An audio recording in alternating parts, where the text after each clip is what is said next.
ছোট্ট একটা mini blog নিয়ে চলে এসেছি। চিংড়ি কাঁকড়া বানানো হবে কুমড়ো দিয়ে। আলু আর কুমড়ো ভালোভাবে কেটে নিয়েছি। কাঁকড়ার আমি ছিলকাগুলো ফেলে দিই, কারণ প্রচণ্ড হারে ঘিলু আছে, ঘিলুগুলো বেরিয়ে যাবে তাই। আর আমি সবজিটা বানানোর জন্য নিয়ে নিয়েছি এখানে আদা, রসুন আর জিরে একসাথে ভালো করে বেটে নিয়েছি। শুকনো লঙ্কা 2-4টে দিয়ে দিচ্ছি। আর এখানে নিয়ে পেঁয়াজ ও টমেটো। আর তেল গরম হয়ে গেছে, কাঁকড়াগুলো আমি দিয়ে দেবো। কাঁকড়াগুলো ভালোভাবে ভাজা হয়ে গেছে, নামিয়ে নেবো। ফোড়নে সাদা জিরে দিয়েছি আর দিয়ে দিচ্ছি পেঁয়াজ আর টমেটো ভালোভাবে ভাজা হয়ে গেছে। কেটে রাখা সবজিগুলো দিয়ে দেবো।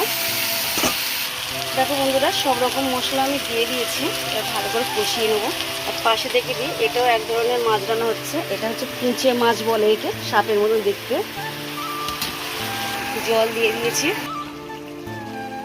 দেখে নাও বন্ধুরা, কাঁকড়া দিয়ে আলু দিয়ে কুমড়োর সবজি কমপ্লিট হয়ে গেছে।